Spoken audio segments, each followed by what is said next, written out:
Chapter 31. Autumn came, late September with cool nights. They had to forsake the veranda, but they kindled a fire in the big fireplace and sat before it with jest and laughter. They left the doors open, and Banjo and Good Luck came and went at pleasure. Sometimes they sat gravely on the bearskin rug between Barney and Valancy. Sometimes they slunk off into the mystery of the chill night outside. The stars smoldered in the horizon mists through the old oriel. The haunting, persistent croon of the pine trees filled the air. The little waves began to make soft, sobbing splashes on the rocks below them in the rising winds. They needed no light but the firelight that sometimes leaped up and revealed them, sometimes shrouded them in shadow. When the night wind rose higher, Barney would shut the door and light a lamp and read to her, poetry and essays and gorgeous, dim chronicles of ancient wars. Barney never would read novels. He vowed they bored him. But sometimes she read them herself, curled up on the wolfskins, laughing aloud in peace. For Barney was not one of those aggravating people who can never hear you smiling audibly over something you've read without inquiring placidly, "What is the joke?" October, with a gorgeous pageant of color around Mistowis, into which Valancy plunged her soul. Never had she imagined anything so splendid.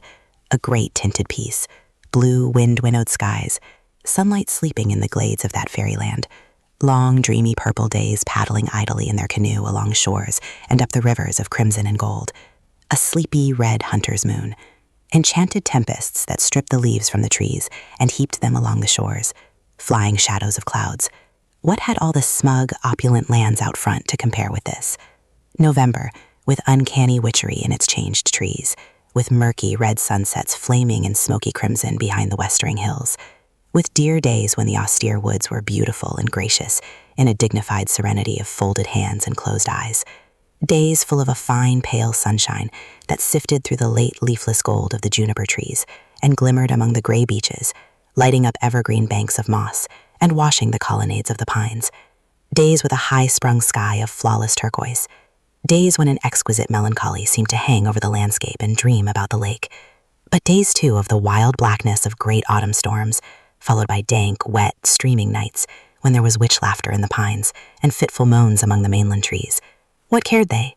Old Tom had built his roof well, and his chimney drew. Warm fire, books, comfort, safety from storm, our cats on the rug. Moonlight, said Barney. Would you be any happier now if you had $1 million? No, nor half so happy. I'd be bored by conventions and obligations then. December, early snows and Orion, the pale fires of the Milky Way. It was really winter now, wonderful, cold, starry winter. How Valancy had always hated winter. Dull, brief, uneventful days, long, cold, companionless nights, Cousin Stickles with her back that had to be rubbed continually, Cousin Stickles making weird noises, gargling her throat in the mornings, Cousin Stickles whining over the price of coal, her mother probing, questioning, ignoring, endless colds and bronchitis or the dread of it, Redfern's liniment and purple pills. But now she loved winter. Winter was beautiful, up back, almost intolerably beautiful. Days of clear brilliance, evenings that were like cups of glamour, the purest vintage of winter's wine. Nights with their fire of stars, cold, exquisite winter sunrises, lovely ferns of ice all over the windows of the blue castle, moonlight on birches in a silver thaw, ragged shadows on windy evenings torn, twisted, fantastic shadows, great silences, austere and searching, jeweled, barbaric hills. The sun suddenly breaking through gray clouds over long, white Mistawis. Icy gray twilights broken by snow squalls when their cozy living room with its goblins of firelight and inscrutable cats seemed cozier than ever. Every hour brought a new revelation and wonder. Barney ran Lady Jane into Roaring Abel's barn and taught Valancy how to snowshoe Valancy, who ought to be laid up with bronchitis. But Valancy had not even a cold. Later on in the winter, Barney had a terrible one, and Valancy nursed him through it with a dread of pneumonia in her heart.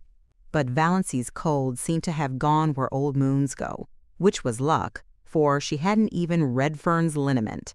She had thoughtfully bought a bottle at the port, and Barney had hurled it into frozen Mistawis with a scowl. "Bring no more of that devilish stuff here," he had ordered briefly, It was the first and last time he had spoken harshly to her. They went for long tramps through the exquisite reticence of winter woods and the silver jungles of frosted trees, and found loveliness everywhere. At times they seemed to be walking through a spellbound world of crystal and pearl, so white and radiant were clearings and lakes and sky. The air was so crisp and clear that it was half intoxicating. Once they stood in a hesitation of ecstasy at the entrance of a narrow path between ranks of birches. Every twig and spray was outlined in snow. The undergrowth along its sides was a little fairy forest cut out of marble. The shadows cast by the pale sunshine were fine and spiritual. "Come away," said Barney, turning. "We must not commit the desecration of tramping through there." One evening, they came upon a snowdrift far back in an old clearing, which was in the exact likeness of a beautiful woman's profile. Seen too close by, the resemblance was lost, as in the fairy tale of the Castle of St. John. Seen from behind, it was a shapeless oddity. But at just the right distance and angle, the outline was so perfect that when they came suddenly upon it, gleaming out against the dark background of spruce in the glow of that winter sunset, they both exclaimed in amazement. There was a low, noble brow, a straight, classic nose, lips and chin and cheek curve modeled as if some goddess of old time had sat to the sculptor, and a breast of such cold, swelling purity as the very spirit of the winter woods might display. "All the beauty that old Greece and Rome sung, painted, taught," quoted Barney. "And to think no human eyes save ours have seen or will see it," breathed Valancy, who felt at times as if she were living in a book by John Foster. As she looked around her, she recalled some passages she had marked in the new Foster book Barney had brought her from the port, with an adjuration not to expect him to read or listen to it. "All the tintings of winter woods are extremely delicate and elusive," recalled Valancy. "When the brief afternoon wanes and the sun just touches the tops of the hills, there seems to be all over the woods an abundance, not of color, but of the spirit of color. There was really nothing but pure white after all, but one has the impression of fairy-like blendings of rose and violet, opal and heliotrope on the slopes, in the dingles and along the curves of the forest land. You feel sure the tint is there, but when you look at it directly, it is gone.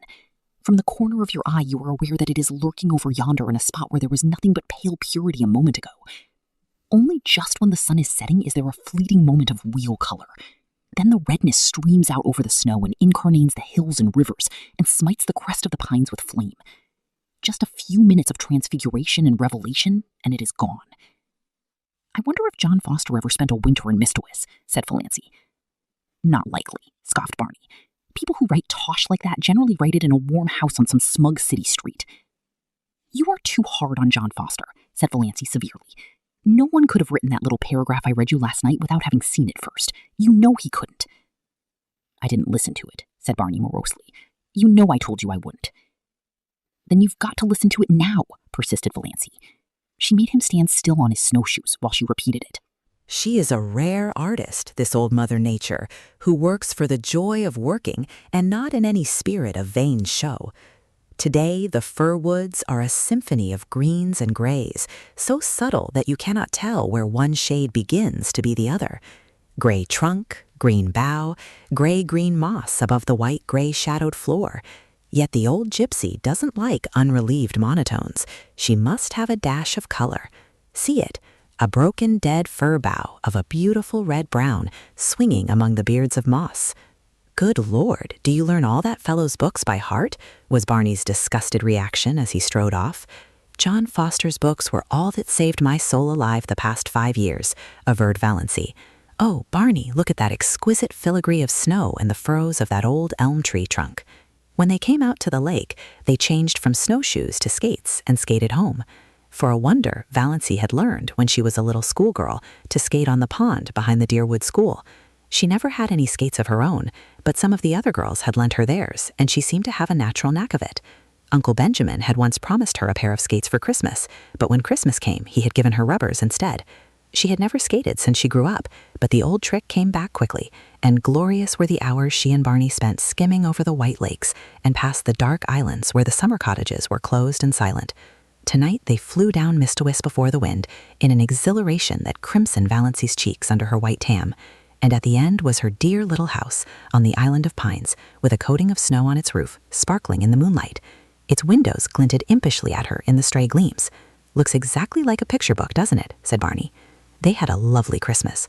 No rush, no scramble, no niggling attempts to make ends meet, no wild effort to remember whether she hadn't given the same kind of present to the same person 2 Christmases before, no mob of last-minute shoppers, no dreary family reunions where she sat mute and unimportant, no attacks of nerves. They decorated the blue castle with pine boughs, and Valency made delightful little tinsel stars and hung them up amid the greenery. She cooked a dinner to which Barney did full justice, while Good Luck and Banjo picked the bones. A land that can produce a goose like that is an admirable land, vowed Barney. Canada forever. And they drank to the Union Jack a bottle of dandelion wine that Cousin Georgiana had given Valency, along with the bedspread. One never knows, Cousin Georgiana had said solemnly, when one may need a little stimulant. Barney had asked Valency what she wanted for a Christmas present. "Something frivolous and unnecessary," said Valency, who had got a pair of galoshes last Christmas and 2 long-sleeved woolen undervests the year before, and so on back. To her delight, Barney gave her a necklace of pearl beads. Valency had wanted a string of milky pearl beads like congealed moonshine all her life, and these were so pretty. All that worried her was that they were really too good. They must have cost a great deal, $15 at least. Could Barney afford that? She didn't know a thing about his finances. She had refused to let him buy any of her clothes. She had enough for that, she told him, as long as she would need clothes. In a round black jar on the chimney-piece, Barney put money for their household expenses. Always enough. The jar was never empty, though Valency never caught him replenishing it. He couldn't have much, of course, and that necklace, but Valency tossed care aside. She would wear it and enjoy it. It was the first pretty thing she had ever had. Chapter 32. New Year. The old, shabby, inglorious, outlived calendar came down. The new one went up. January was a month of storms. It snowed for 3 weeks on end. The thermometer went miles below zero and stayed there. But, as Barney and Valency pointed out to each other, there were no mosquitoes, and the roar and crackle of their big fire drowned the howls of the north wind. Good Luck and Banjo waxed fat and developed resplendent coats of thick, silky fur. Nip and Tuck had gone. "But they'll come back in spring," promised Barney. There was no monotony. Sometimes they had dramatic little private spats that never even thought of becoming quarrels. Sometimes Roaring Abel dropped in for an evening or a whole day with his old tartan cap and his long red beard coated with snow. He generally brought his fiddle and played for them, to the delight of all except Banjo, who would go temporarily insane and retreat under Valency's bed. Sometimes Abel and Barney talked while Valency made candy for them. Sometimes they sat and smoked in silence, a la Tennyson and Carlyle, until the blue castle reeked and Valency fled to the open. Sometimes they played checkers fiercely and silently the whole night through. Sometimes they all ate the russet apples Abel had brought, while the jolly old clock ticked the delightful minutes away. A plate of apples, an open fire, and a jolly good book whereon to look are a fair substitute for heaven, vowed Barney. Anyone can have the streets of gold. Let's have another whack at Carmen. It was easier now for the Sterlings to believe Valency of the dead. Not even dim rumors of her having been over at the port came to trouble them, though she and Barney used to skate there occasionally to see a movie and eat hot dogs shamelessly at the corner stand afterwards. Presumably none of the Sterlings ever thought about her, except Cousin Georgiana, who used to lie awake worrying about poor Dawes. Did she have enough to eat? Was that dreadful creature good to her? Was she warm enough at nights? Valency was quite warm at nights. She used to wake up and revel silently in the coziness of those winter nights on that little island in the frozen lake. The nights of other winters had been so cold and long. Valency hated to wake up in them and think about the bleakness and emptiness of the day that had passed and the bleakness and emptiness of the day that would come. Now she almost counted that night lost on which she didn't wake up and lie awake for half an hour just being happy, while Barney's regular breathing went on beside her, and through the open door the smoldering brands in the fireplace winked at her in the gloom. It was very nice to feel a little lucky cat jump up on your bed in the darkness and snuggle down at your feet, purring. But Banjo would be sitting dowily by himself out in front of the fire like a brooding demon. At such moments, Banjo was anything but canny, but Valency loved his uncanniness. The side of the bed had to be right against the window, There was no other place for it in the tiny room.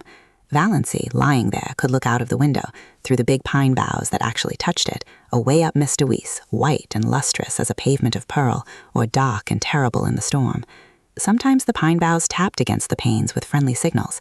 Sometimes she heard the little hissing whisper of snow against them right at her side.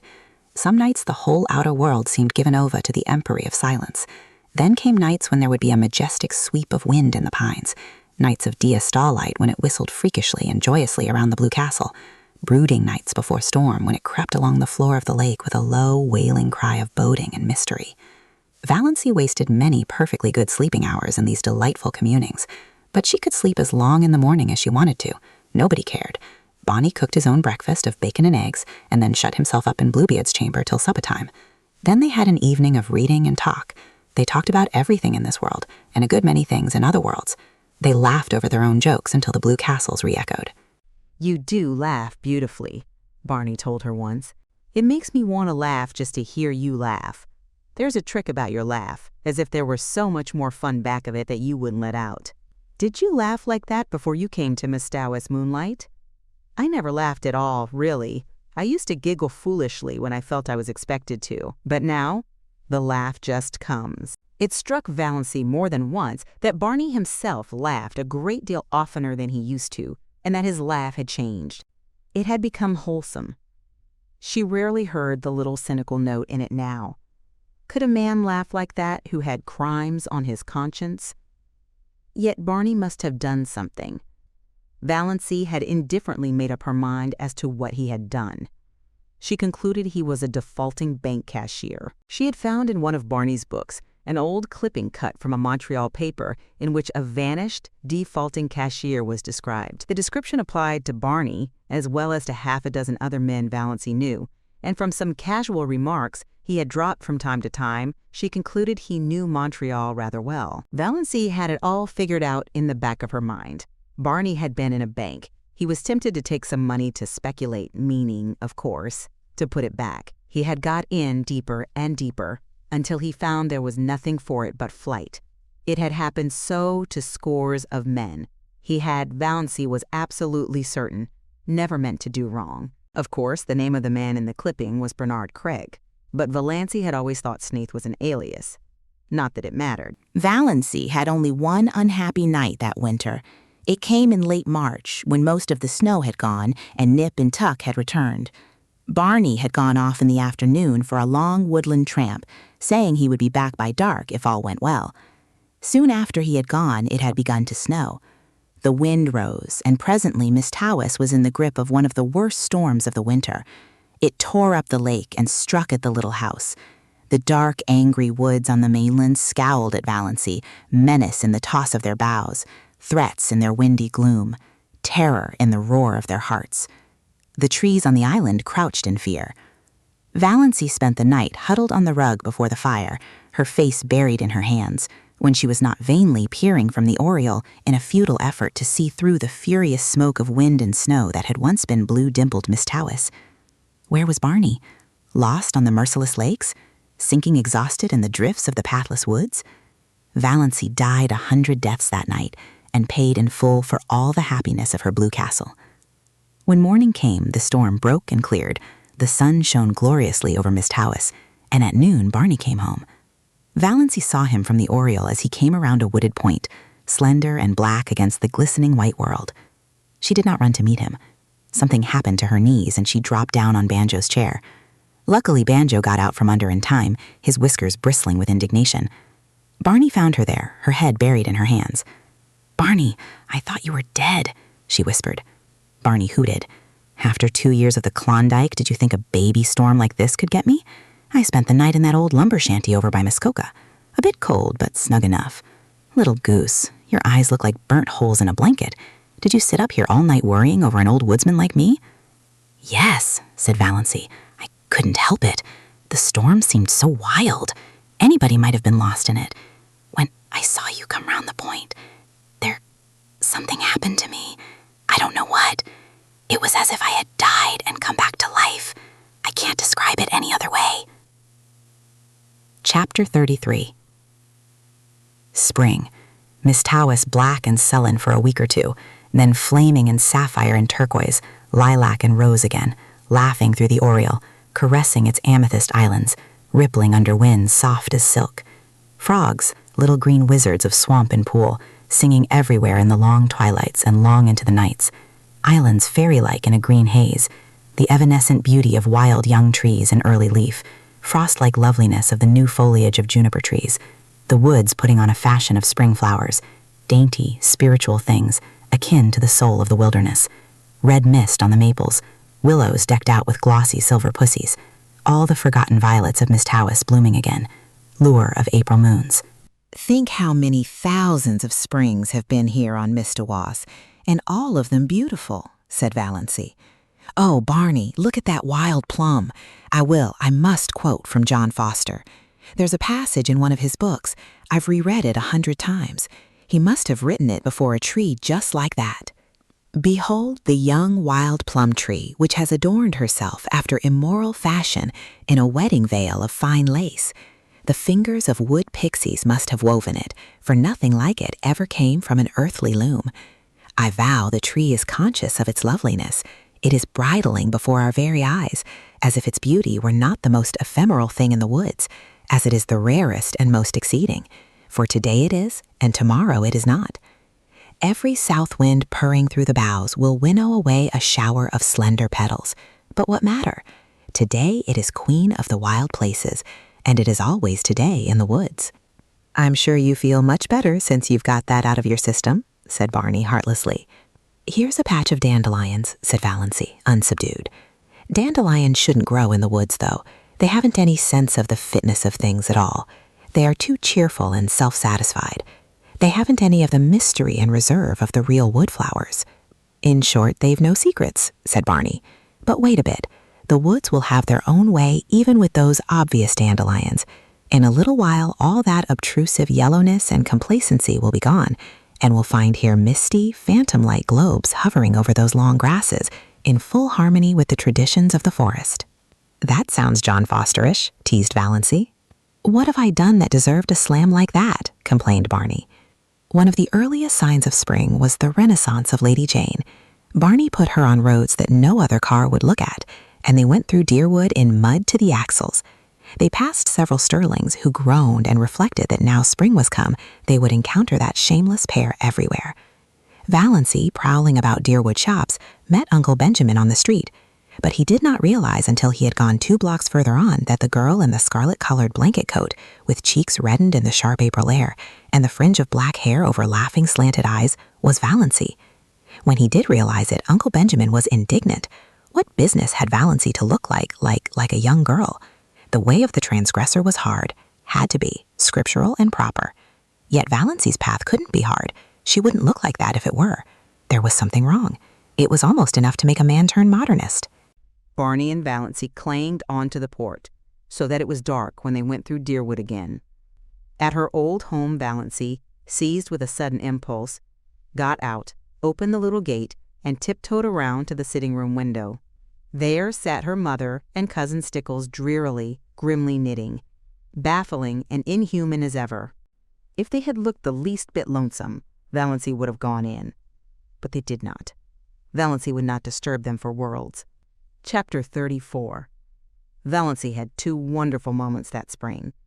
One day, coming home through the woods, with her arms full of trailing arbutus and creeping spruce, she met a man who she knew must be Alan Tierney. Alan Tierney, the celebrated painter of beautiful women. He lived in New York in winter, but he owned an island cottage at the northern end of Mistawis, to which he always came the minute the ice was out of the lake. He was reputed to be a lonely, eccentric man.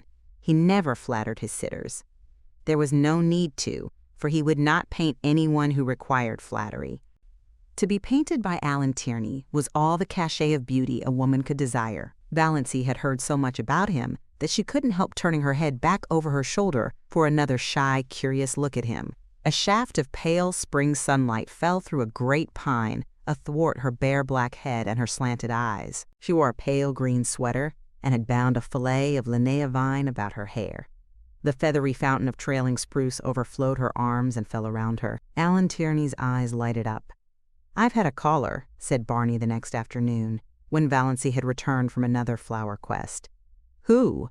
Valancy was surprised but indifferent. She began filling a basket with arbutus. Alan Tierney, he wants to paint you, Moonlight. Me! Valancy dropped her basket and her arbutus. You're laughing at me, Barney.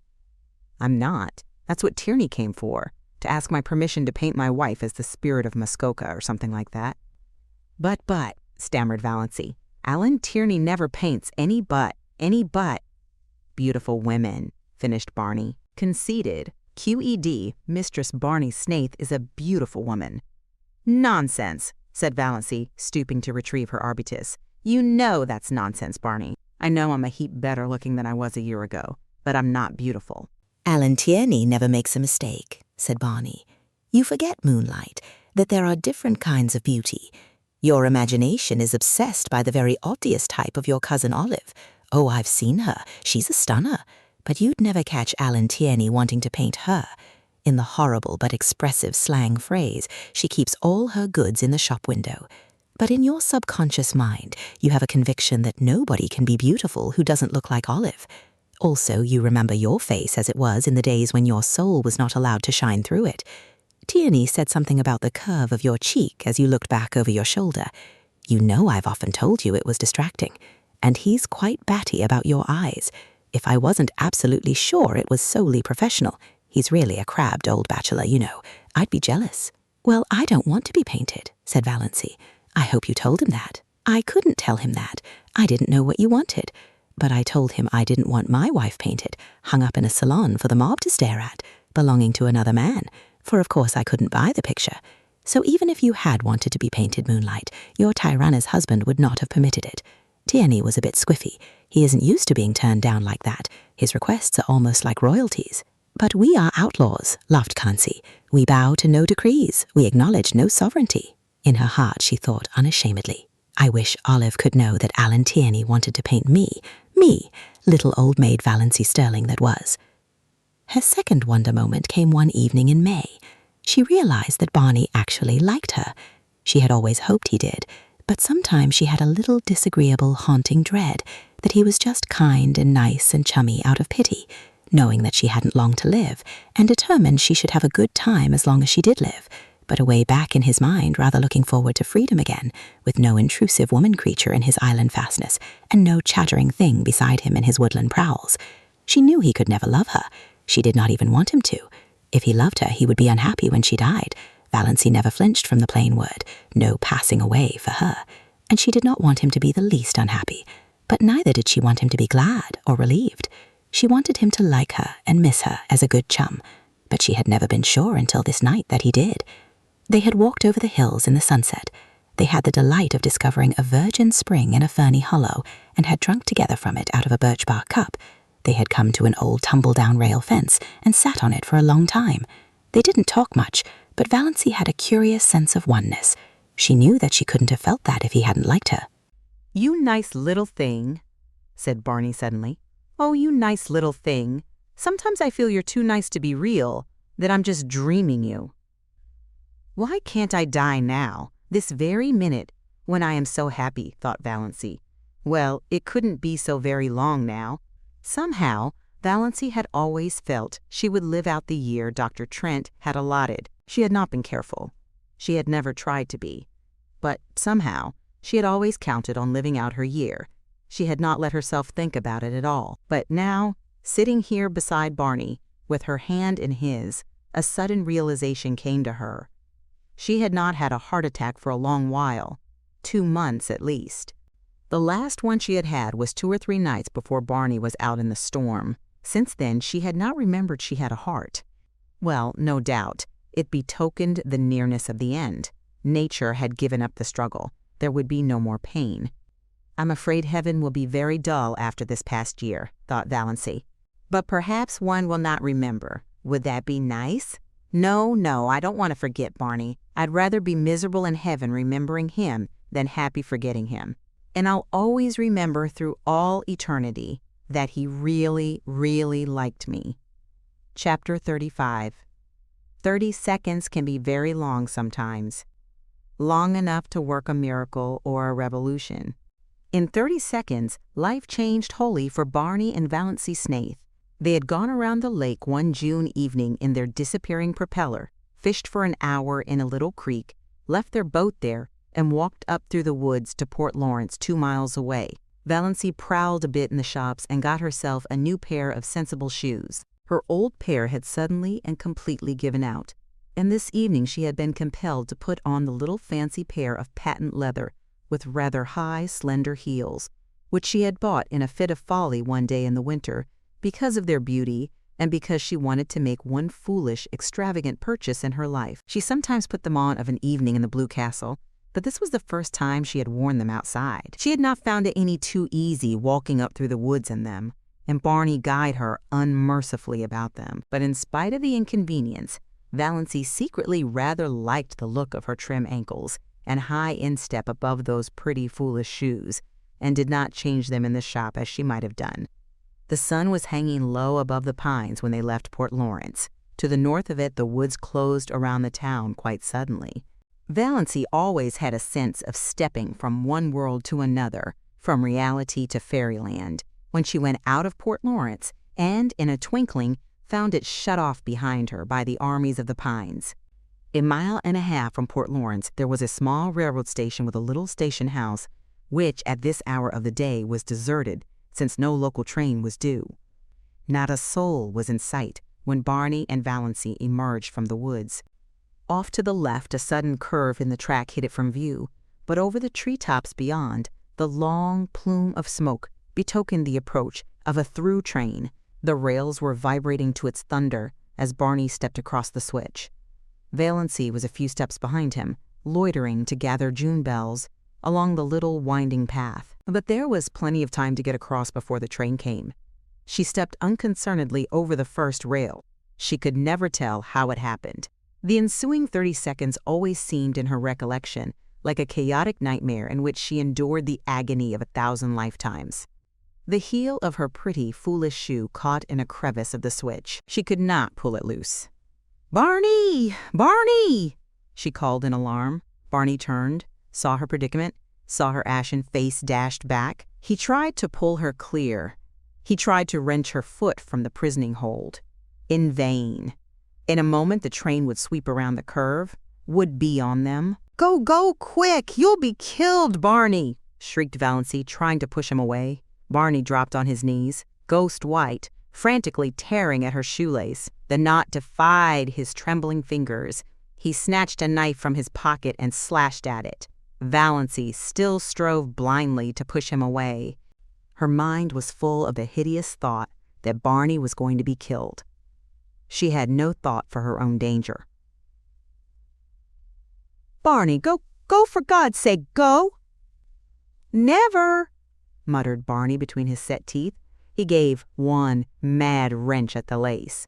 As the train thundered around the curve, he sprang up and caught Valancy, dragging her clear, leaving the shoe behind her. The wind from the train as it swept by turned to icy cold, the streaming perspiration on his face. "Thank God," he breathed. For a moment they stood stupidly staring at each other, two white, shaken, wild-eyed creatures. Then they stumbled over to the little seat at the end of the station house and dropped on it. Barney buried his face in his hands and said not a word. Valancy sat, staring straight ahead of her with unseeing eyes at the great pine woods, the stumps of the clearing, the long, gleaming rails. There was only one thought in her dazed mind, a thought that seemed to burn it as a shaving of fire might burn her body. Dr. Trent had told her over a year ago that she had a serious form of heart disease, that any excitement might be fatal. If that were so, why was she not dead now, this very minute? She had just experienced as much and as terrible excitement as most people experience in a lifetime, crowded into that endless 30 seconds. Yet she had not died of it. She was not an iota the worse for it. A little wobbly at the knees, as anyone would have been, a quicker heartbeat, as anyone would have, nothing more. Why? Was it possible Dr. Trent had made a mistake? Valancy shivered as if a cold wind had suddenly chilled her to the soul. She looked at Barney, hunched up beside her. His silence was very eloquent. Had the same thought occurred to him? Did he suddenly find himself confronted by the appalling suspicion that he was married, not for a few months or a year, but for good and all to a woman he did not love and who had foisted herself upon him by some trick or lie? Valancy turned sick before the horror of it. It could not be. It would be too cruel, too devilish. Dr. Trent couldn't have made a mistake. Impossible. He was one of the best heart specialists in Ontario. She was foolish, unnerved by the recent horror. She remembered some of the hideous spasms of pain she had had. There must be something serious the matter with her heart to account for them. But she hadn't had any for nearly 3 months. Why? Presently, Barney bestirred himself. He stood up without looking at Valancy and said casually, "I suppose we'd better be hiking back. Sun's getting low. Are you good for the rest of the road?" "I think so," said Valancy miserably. Barney went across the clearing and picked up the parcel he had dropped, the parcel containing her new shoes. He brought it to her and let her take out the shoes and put them on without any assistance, while he stood with his back to her and looked out over the pines. They walked in silence down the shadowy trail to the lake. In silence, Barney steered his boat into the sunset miracle that was Mistawey's. In silence, they went around feathery headlands and across coral bays and silver rivers where canoes were slipping up and down in the afterglow. In silence, they went past cottages echoing with music and laughter. In silence, drew up at the landing place below the Blue Castle. Valancy went up the rock steps and into the house. She dropped miserably on the first chair she came to and sat there staring through the oriel, oblivious of Good Luck's frantic purrs of joy and Banjo's savage glares of protest at her occupancy of his chair. Barney came in a few minutes later. He did not come near her, but he stood behind her and asked gently if she felt any the worse for her experience. Valancy would have given her year of happiness to have been able honestly to answer yes. "No," she said flatly. Barney went into Bluebeard's chamber and shut the door. She heard him pacing up and down, up and down. He had never paced like that before. And an hour ago, only an hour ago, she had been so happy. Chapter 36. Finally, Valancy went to bed. Before she went, she reread Dr. Trent's letter. It comforted her a little, so positive, so assured, the writing so black and steady, not the writing of a man who didn't know what he was writing about. But she could not sleep. She pretended to be asleep when Barney came in. Barney pretended to go to sleep. But Valancy knew perfectly well he wasn't sleeping any more than she was. She knew he was lying there, staring through the darkness, thinking of what? Trying to face what? Valancy, who had spent so many happy, wakeful hours of night lying by that window, now paid the price of them all in this one night of misery. A horrible, portentous fact was slowly looming out before her from the nebula of surmise and fear. She could not shut her eyes to it, push it away, ignore it. There could be nothing seriously wrong with her heart, no matter what Dr. Trent had said. If there had been, those 30 seconds would have killed her. It was no use to recall Dr. Trent's letter and reputation. The greatest specialists made mistakes sometimes. Dr. Trent had made one. Towards morning, Valancy fell into a fitful doze with ridiculous dreams. One of them was of Barney taunting her with having tricked him. In her dream, she lost her temper and struck him violently on the head with her rolling pin. He proved to be made of glass and shivered into splinters all over the floor. She woke with a cry of horror, a gasp of relief, a short laugh over the absurdity of her dream, a miserable, sickening recollection of what had happened. Barney was gone.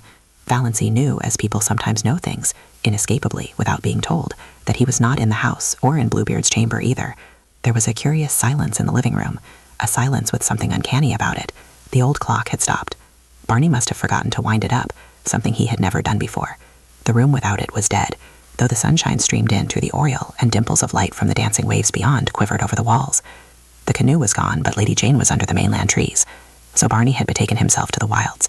He would not return till night, perhaps not even then. He must be angry with her. That furious silence of his must mean anger, cold, deep, justifiable resentment. Well, Valancy knew what she must do first. She was not suffering very keenly now, yet the curious numbness that pervaded her being was in a way worse than pain. It was as if something in her had died. She forced herself to cook and eat a little breakfast. Mechanically, she put the Blue Castle in perfect order. Then she put on her hat and coat, locked the door and hid the key in the hollow of the old pine and crossed to the mainland in the motorboat. She was going into Deerwood to see Dr. Trent. She must know. Chapter 37. Dr. Trent looked at her blankly and fumbled among his recollections. Miss? Mrs. Snaith, said Valancy quietly. I was Miss Valancy Sterling when I came to you last May, over a year ago. I wanted to consult you about my heart.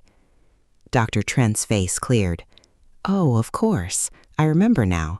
I'm really not to blame for not knowing you. You've changed splendidly. And married? Well, well, it has agreed with you. You don't look much like an invalid now, hey? I remember that day. I was badly upset. Hearing about poor Ned bowled me over. But Ned's as good as new. And you too, evidently. I told you so, you know. Told you there was nothing to worry over. Valancy looked at him. You told me in your letter, she said slowly, with a curious feeling that someone else was talking through her lips, that I had angina pectoris, in the last stages, complicated with an aneurysm, that I might die any minute, that I couldn't live longer than a year. Dr. Trent stared at her. Impossible, he said blankly. I couldn't have told you that. Valancy took his letter from her bag and handed it to him. Miss Valancy Sterling, he read. Yes, yes, of course I wrote you, on the train that night, but I told you there was nothing serious. Read your letter, insisted Valancy. Dr. Trent took it out, unfolded it, glanced over it. A dismayed look came into his face. He jumped to his feet and strode agitatedly about the room. Good heavens, this is the letter I meant for old Miss Jane Sterling, from Port Lawrence. She was here that day, too. I sent you the wrong letter. What unpardonable carelessness. But I was beside myself that night. My God, and you believed that? You believed? But you didn't. You went to another doctor. Valancy stood up, turned round, looked foolishly about her, and sat down again. I believed it, she said faintly. I didn't go to any other doctor. It would take too long to explain, but I believed I was going to die soon. Dr. Trent halted before her. I can never forgive myself. What a year you must have had. But you don't look. I can't understand. Never mind, said Valancy dully. And so there's nothing the matter with my heart? Well, nothing serious. You had what is called pseudoangina. It's never fatal, passes away completely with proper treatment, or sometimes with a shock of joy. Have you been troubled much with it? Not at all since March, answered Valancy. She remembered the marvelous feeling of recreation she had had when she saw Barney coming home safe after the storm. Had that shock of joy cured her? Then likely you're all right. I told you what to do in the letter you should have got, and of course I supposed you'd go to another doctor. Child, why didn't you? I didn't want anybody to know. Idiot, said Dr. Trent bluntly. I can't understand such folly. And poor old Miss Sterling. She must have got your letter, telling her there was nothing serious the matter. Well, well, it couldn't have made any difference. Her case was hopeless. Nothing that she could have done or left undone could have made any difference. I was surprised she lived as long as she did, 2 months. She was here that day, not long before you. I hate it to tell her the truth. You think I'm a blunt old curmudgeon, and my letters are blunt enough. I can't soften things, but I'm a sniveling coward when it comes to telling a woman face to face that she's got to die soon. I told her I'd look up some features of the case I wasn't quite sure of and let her know next day. But you got her letter. Look here. Dear Miss Sterling. Yes, I noticed that, but I thought it a mistake. I didn't know there were any Sterlings in Port Lawrence. She was the only one, a lonely old soul, lived by herself with only a little homegirl. She died 2 months after she was here, died in her sleep. My mistake couldn't have made any difference to her. But you, I can't forgive myself for inflicting a year's misery on you. It's time I retired, all right, when I do things like that, even if my son was supposed to be fatally injured. Can you ever forgive me? A year of misery. Valancy smiled a tortured smile as she thought of all the happiness Dr. Trent's mistake had bought her. But she was paying for it now. Oh, she was paying. If to feel was to live, she was living with a vengeance. She let Dr. Trent examine her and answered all his questions. When he told her she was fit as a fiddle and would probably live to be 100, she got up and went away silently. She knew that there were a great many horrible things outside waiting to be thought over. Dr. Trent thought she was odd. Anybody would have thought from her hopeless eyes and woebegone face that he had given her a sentence of death instead of life. Snaith? Snaith? Who the devil had she married? He had never heard of Snaiths in Deerwood, and she had been such a sallow, faded little old maid. Gad, but marriage had made a difference in her anyhow, whoever Snaith was. Snaith? Dr. Trent remembered. That rascallion up back? Had Valancy Sterling married him, and her clan had let her? Well, probably that solved the mystery. She had married in haste and repented at leisure, and that was why she wasn't overjoyed at learning she was a good insurance prospect after all. Married? To God knew whom or what? Jailbird? Defaulter? Fugitive from justice? It must be pretty bad if she had looked to death as a release, poor girl. But why were women such fools? Dr. Trent dismissed Valancy from his mind, though to the day of his death he was ashamed of putting those letters into the wrong envelopes. Chapter 38. Valancy walked quickly through the back streets and through Lover's Lane. She did not want to meet anyone she knew. She didn't want to meet even people she didn't know. She hated to be seen. Her mind was so confused, so torn, so messy. She felt that her appearance must be the same. She drew a sobbing breath of relief as she left the village behind and found herself on the up-back road. There was little fear of meeting anyone she knew here. The cars that fled by her with raucous shrieks were filled with strangers. One of them was packed with young people who whirled past her singing uproariously. "My wife has the fever, oh then. My wife has the fever, oh then. My wife has the fever, oh I hope it won't leave her, for I want to be single again." Valancy flinched as if one of them had leaned from the car and cut her across the face with a whip. She had made a covenant with death, and death had cheated her. Now life stood mocking her. She had trapped Barney, trapped him into marrying her. And divorce was so hard to get in Ontario, so expensive, and Barney was poor. With life, fear had come back into her heart. Sickening fear. Fear of what Barney would think, would say. Fear of the future that must be lived without him. Fear of her insulted, repudiated clan. She had had one draught from a divine cup, and now it was dashed from her lips. With no kind, friendly death to rescue her. She must go on living and longing for it. Everything was spoiled, smirched, defaced. Even that year in the Blue Castle. Even her unashamed love for Barney. It had been beautiful because death waited. Now it was only sordid because death was gone. How could anyone bear an unbearable thing? She must go back and tell him. Make him believe she had not meant to trick him. She must make him believe that. She must say goodbye to her Blue Castle and return to the brick house on Elm Street. Back to everything she had thought left behind forever. The old bondage, the old fears. But that did not matter. All that mattered now was that Barney must somehow be made to believe she had not consciously tricked him. When Valancy reached the pines by the lake, she was brought out of her daze of pain by a startling sight. There, parked by the side of old, battered, ragged Lady Jane, was another car. A wonderful car. A purple car. Not a dark royal purple, but a blatant, screaming purple. It shone like a mirror, and its interior plainly indicated the car cast of Vere de Vere. On the driver's seat sat a haughty chauffeur in livery, and in the tonneau sat a man who opened the door and bounced out nimbly as Valancy came down the path to the landing place. He stood under the pines waiting for her, and Valancy took in every detail of him. A stout, short, pudgy man with a broad, rubicund, good-humored face, a clean-shaven face, though an unparalyzed little imp at the back of Valancy's paralyzed mind suggested the thought, such a face should have a fringe of white whisker around it, old-fashioned, steel-rimmed spectacles on prominent blue eyes, a pursy mouth, a little round, knobby nose. Where, groped Valancy, had she seen that face before? It seemed to her as her own. The stranger wore a green hat and a light fawn overcoat over a suit of a loud check pattern. His tie was a brilliant green of lighter shade. On the plump hand he outstretched to intercept Valancy, an enormous diamond winked at her. But he had a pleasant, fatherly smile, and in his hearty, unmodulated voice was a ring of something that attracted her. "Can you tell me, miss, if that house yonder belongs to a Mr. Redfern, and if so, how can I get to it?" Redfern? A vision of bottles seemed to dance before Valancy's eyes.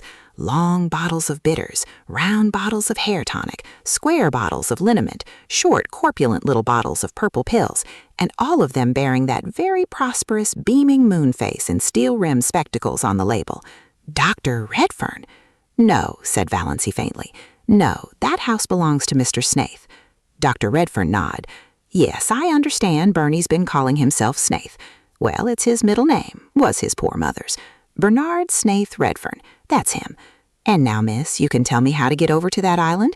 Nobody seems to be home there. I've done some waving and yelling. Henry there wouldn't yell. He's a one-job man. But old Doc Redfern can yell with the best of 'em yet and ain't above doing it. Raised nothing but a couple of crows. Guess Bernie's out for the day." "He was away when I left this morning," said Valancy. "I suppose he hasn't come home yet." She spoke flatly and tonelessly. This last shock had temporarily bereft her of whatever little power of reasoning had been left her by Dr. Trent's revelation. In the back of her mind, the aforesaid little imp was jeeringly repeating a silly old proverb. It never rains, but it pours. But she was not trying to think. What was the use? Dr. Redfern was gazing at her in perplexity. When you left this morning, do you live over there? He waved his diamond at the blue castle. Of course, said Valancy stupidly. I'm his life. Dr. Redfern took out a yellow silk handkerchief, removed his hat, and mopped his brow. He was very bald, and Valancy's imp whispered, Why be bald? Why lose your manly beauty? Try Redfern's hair vigor. It keeps you young. Excuse me, said Dr. Redfern. This is a bit of a shock. Shock seemed to be in the air this morning. The imp said this out loud before Valancy could prevent it. I didn't know Bernie was married. I didn't think he would have gotten married without telling his old dad. Were Dr. Redfern's eyes misty? Amid her own dull ache of misery and fear and dread, Valancy felt a pang of pity for him. Don't blame him, she said hurriedly. It wasn't his fault. It was all my doing. You didn't ask him to marry you, I suppose, twinkled Dr. Redfern. He might have let me know. I'd have got acquainted with my daughter-in-law before this if he had. But I'm glad to meet you now, my dear. Very glad. You look like a sensible young woman.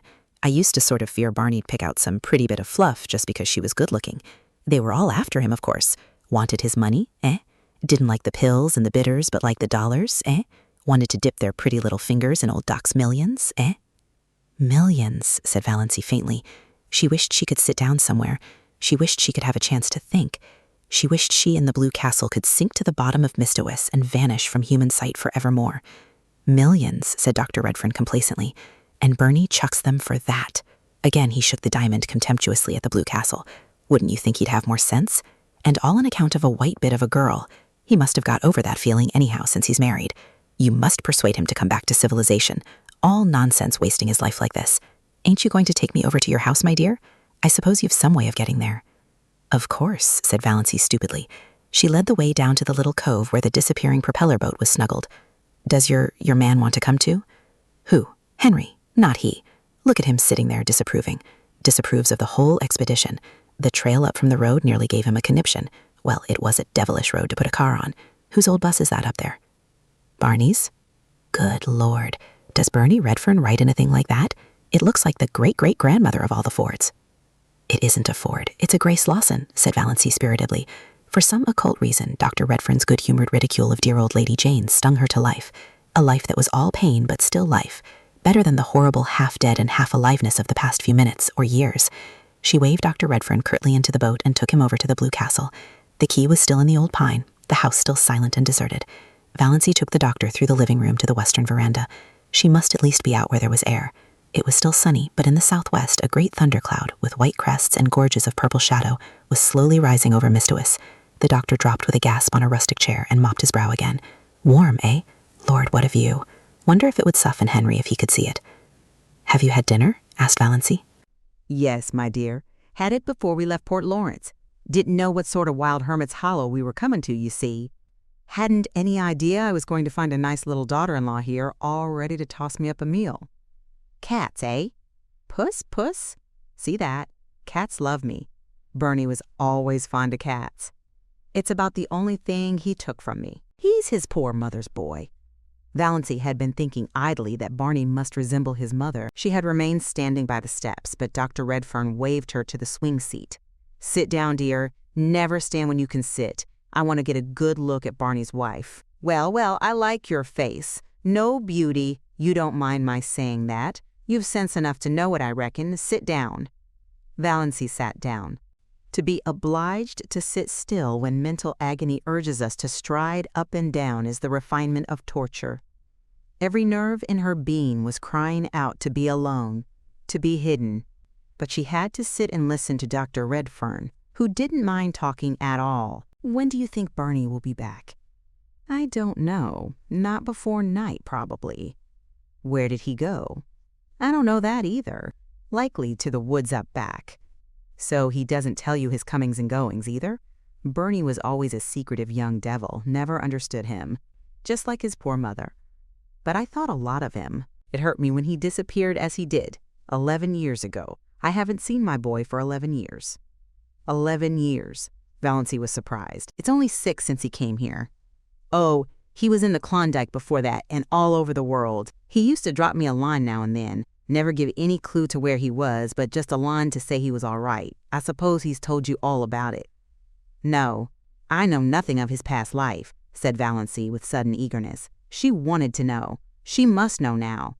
It hadn't mattered before. Now she must know all. And she could never hear it from Barney. She might never even see him again. If she did, it would not be to talk of his past. "What happened? Why did he leave his home? Tell me. Tell me." "Well, it ain't much of a story. Just a young fool gone mad because of a quarrel with his girl. Only Bernie was a stubborn fool. Always stubborn. He never could make that boy do anything he didn't want to do, from the day he was born. Yet he was always a quiet, gentle little chap, too. Good as gold. The cash rolled in. Bernie had everything he wanted.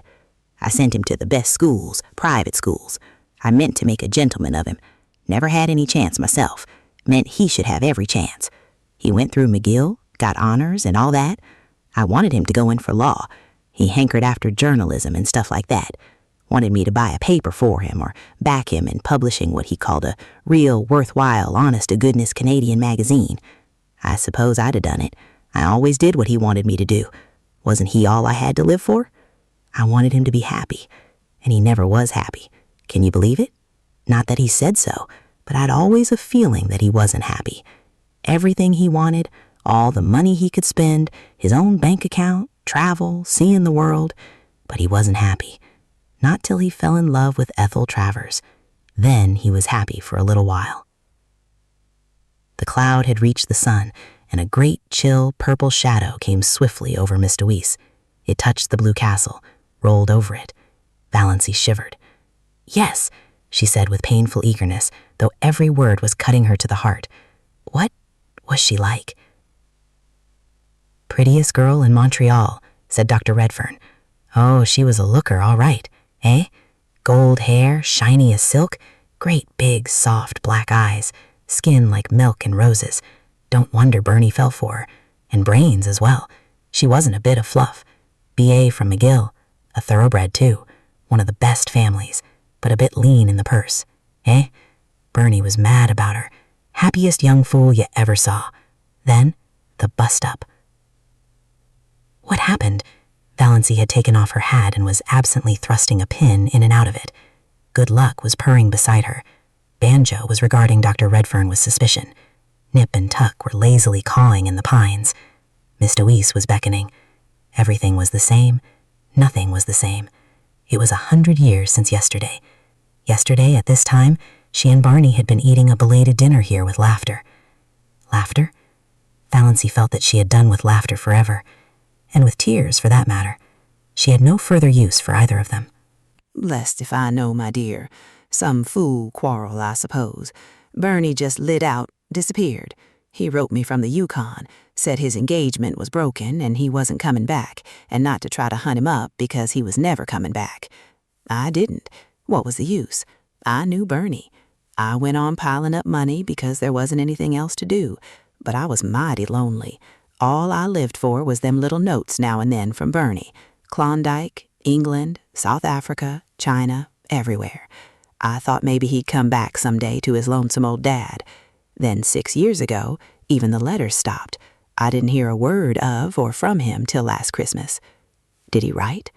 No, but he drew a check for $15,000 on his bank account. The bank manager is a friend of mine, one of my biggest shareholders. He'd always promised me he'd let me know if Bernie drew any checks. Bernie had $50,000 there, and he'd never touched a cent of it till last Christmas. The check was made out to Ainsley's, Toronto. Ainsley's? Valancy heard herself saying Ainsley's. She had a box on her dressing table with the Ainsley's type mark. Yes, the big jewelry house there. After I thought it over a while, I got brisk. I wanted to locate Bernie, had a special reason for it. It was time he gave up his fool hoboing and come to his senses. Drawing that 15 told me there was something in the wind. The manager communicated with the Ainsleys. His wife was an Ainsley, and found out that Bernard Redfern had bought a pearl necklace there. His address was given as Box 444, Port Lawrence, Muskoka, Ontario. First I thought I'd write. Then I thought I'd wait till the open season for cars and come down myself. Ain't no hand at writing. I've motored from Montreal, got to Port Lawrence yesterday, inquired at the post office, told me they knew nothing of any Bernard Snaith Redfern, but there was a Barney Snaith had a P.O. box there. Lived on an island out here, they said. So here I am. And where's Barney? Valancy was fingering her necklace. She was wearing $15,000 around her neck, and she had worried lest Barney had paid $15 for it and couldn't afford it. Suddenly she laughed in Dr. Redfern's face. "Excuse me, it's so amusing," said poor Valancy. "Isn't it?" said Dr. Redfern, seeing a joke, but not exactly hers. "Now, you seem like a sensible young woman, and I dare say you've lots of influence over Bernie. Can't you get him to come back to civilization and live like other people? I've a house up there, big as a castle, furnished like a palace. I want company in it. Bernie's wife, Bernie's children." "Did Ethel Travers ever marry?" queried Valancy irrelevantly. "Bless you, yes. 2 years after Bernie levanted. But she's a widow now, pretty as ever. To be frank, that was my special reason for wanting to find Bernie. I thought they'd make it up, maybe. But of course, that's all off now. Doesn't matter. Bernie's choice of a wife is good enough for me. It's my boy I want. Think he'll soon be back?" "I don't know, but I don't think he'll come before night. Quite late, perhaps, and perhaps not till tomorrow. But I can put you up comfortably.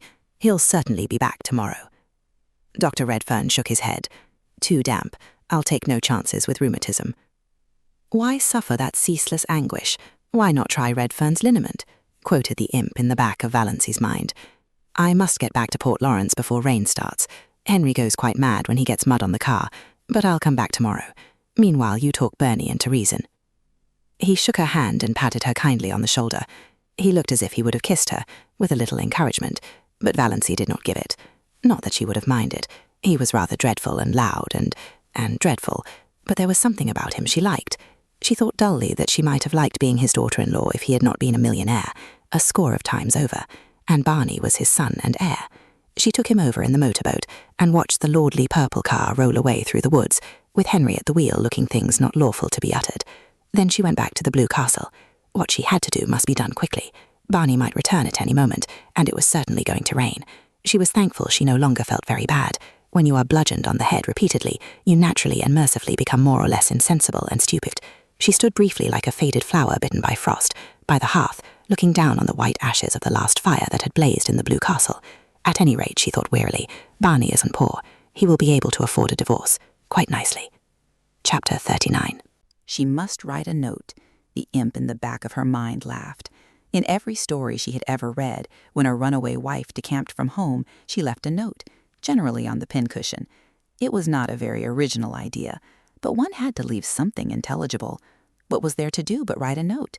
She looked vaguely about her for something to write with. Ink? There was none.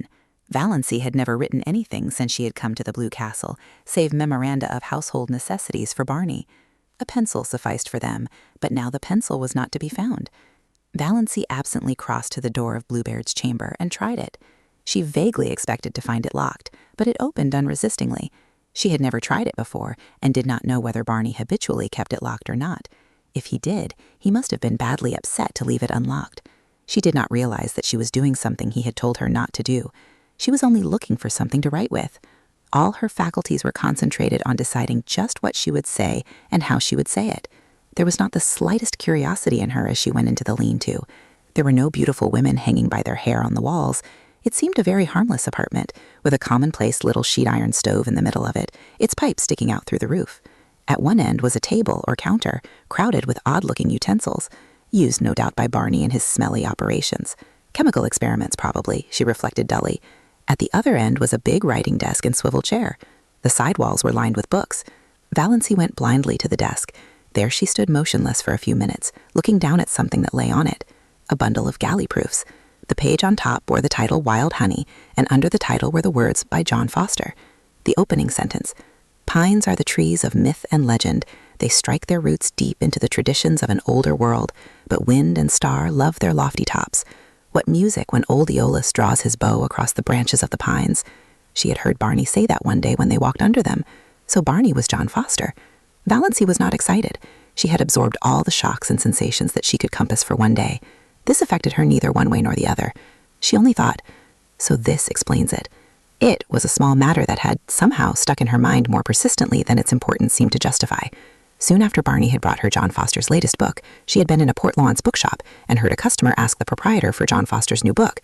The proprietor had said curtly, "Not out yet. Won't be out till next week." Valancy had opened her lips to say, "Oh yes, it is out," but closed them again. After all, it was none of her business. She supposed the proprietor wanted to cover up his negligence in not getting the book in promptly. Now she knew. The book Barney had given her had been one of the author's complimentary copies, sent in advance. Well, Valancy pushed the proofs indifferently aside and sat down in the swivel chair. She took up Barney's pen, and a vile one it was, pulled a sheet of paper to her and began to write. She could not think of anything to say except bald facts. Dear Barney, I went to Dr. Trent this morning and found out he had sent me the wrong letter by mistake. There never was anything serious the matter with my heart, and I am quite well now. I did not mean to trick you. Please believe that. I could not bear it if you did not believe that. I am very sorry for the mistake. But surely you can get a divorce if I leave you. Is desertion a ground for divorce in Canada? Of course, if there is anything I can do to help or hasten it, I will do it gladly, if your lawyer will let me know. I thank you for all your kindness to me. I shall never forget it. Think as kindly of me as you can, because I did not mean to trap you. Goodbye. Yours gratefully, Valancy. It was very cold and stiff, she knew, but to try to say anything else would be dangerous, like tearing away a dam. She didn't know what torrent of wild incoherences and passionate anguish might pour out. In a postscript, she added, Your father was here today. He is coming back tomorrow. He told me everything. I think you should go back to him. He is very lonely for you. She put the letter in an envelope, wrote Barney across it, and left it on the desk. On it she laid the string of pearls. If they had been the beads she believed them, she would have kept them in memory of that wonderful year. But she could not keep the $15,000 gift of a man who had married her out of pity and whom she was now leaving. It hurt her to give up her pretty bauble. That was an odd thing, she reflected. The fact that she was leaving Barney did not hurt her yet. It lay at her heart like a cold, insensible thing. If it came to life, Valancy shuddered and went out. She put on her hat and mechanically fed Good Luck and Banjo. She locked the door and carefully hid the key in the old pine. Then she crossed to the mainland in the disappearing propeller. She stood for a moment on the bank, looking at her blue castle. The rain had not yet come, but the sky was dark, and mist-a-wisp gray and sullen. The little house under the pines looked very pathetic, a casket rifled of its jewels, a lamp with its flame blown out. I shall never again hear the wind crying over Mist-a-Wisp at night, thought Valancy. This hurt her too. She could have laughed to think that such a trifle could hurt her at such a time. Chapter 40. Valancy paused a moment on the porch of the brick house in Elm Street. She felt that she ought to knock like a stranger. Her rosebush, she idly noticed, was loaded with buds. The rubber plant stood beside the prim door. A momentary horror overcame her, a horror of the existence to which she was returning. Then she opened the door and walked in. I wonder if the prodigal son ever felt really at home again, she thought. Mrs. Frederick and Cousin Stickles were in the sitting room. Uncle Benjamin was there too. They looked blankly at Valancy, realizing at once that something was wrong. This was not the saucy, impudent thing who had laughed at them in this very room last summer.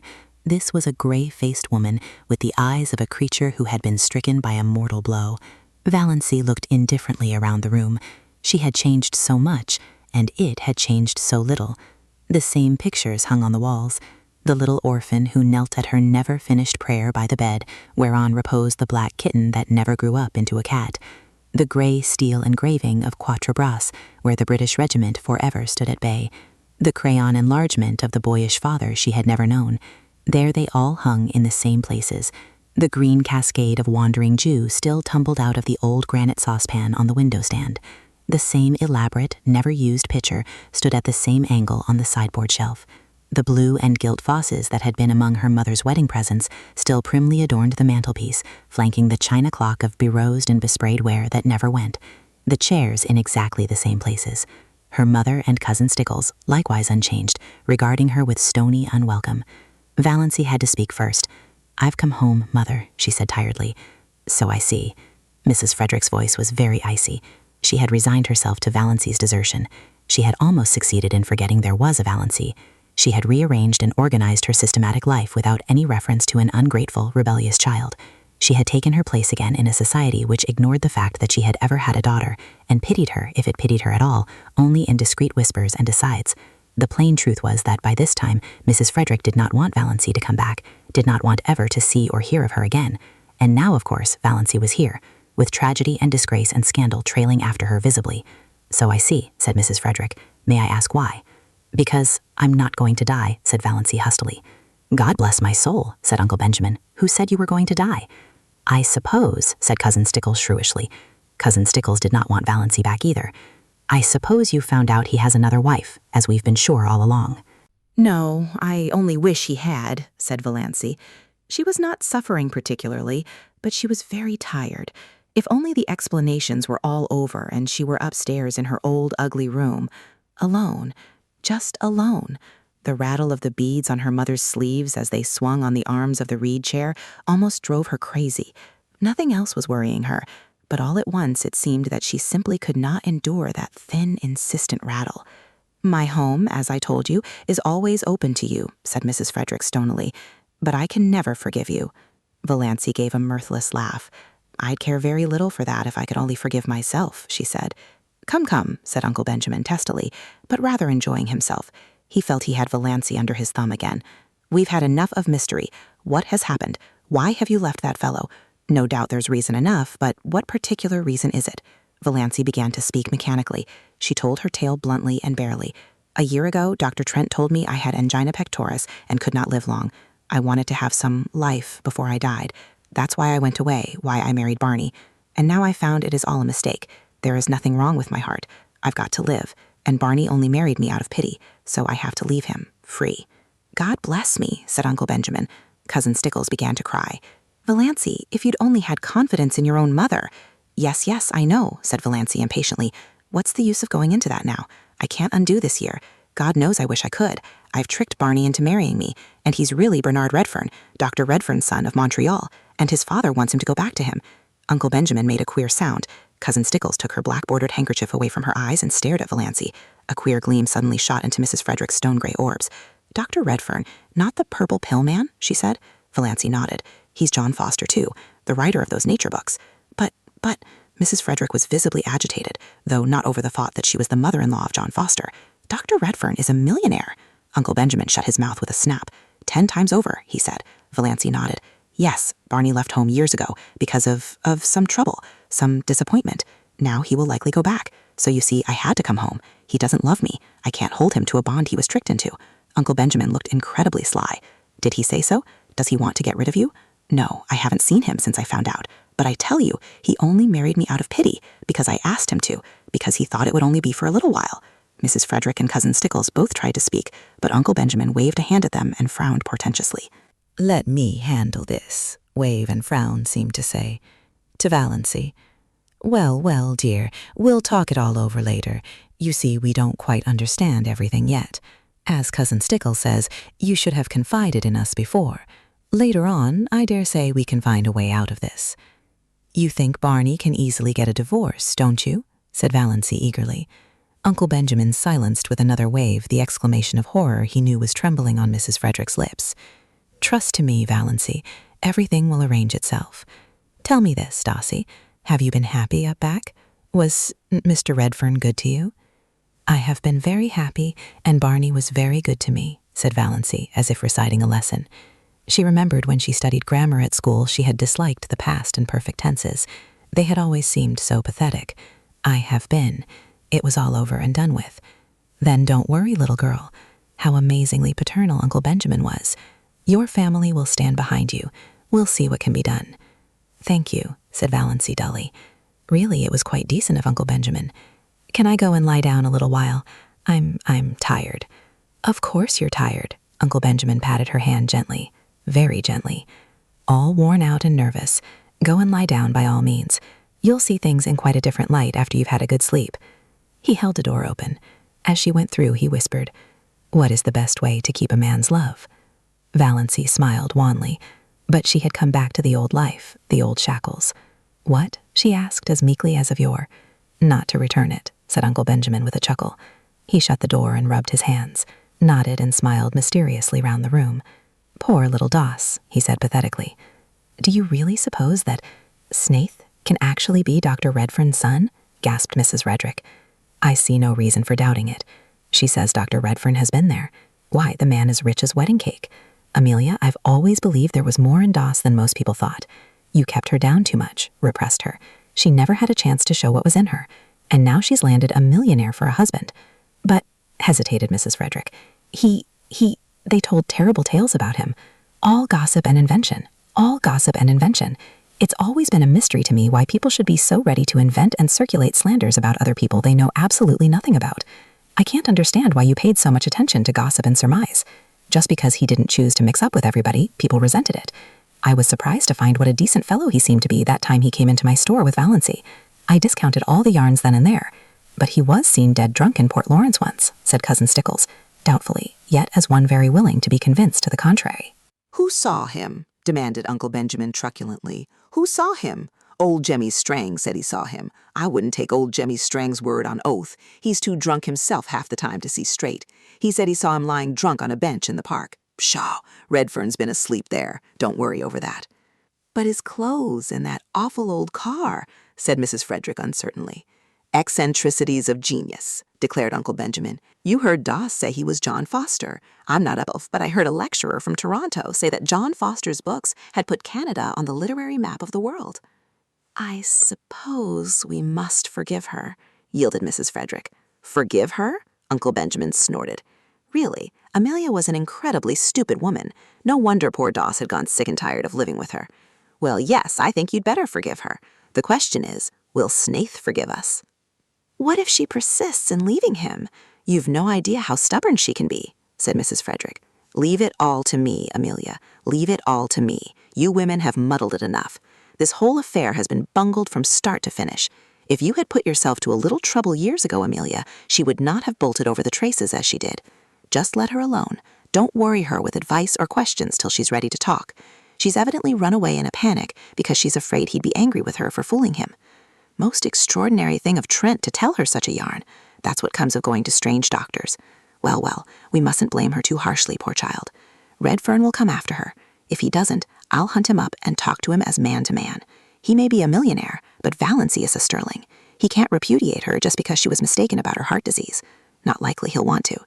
Doss is a little overstrung. Bless me, I must get in the habit of calling her Valency. She isn't a baby any longer. Now remember, Amelia, be very kind and sympathetic.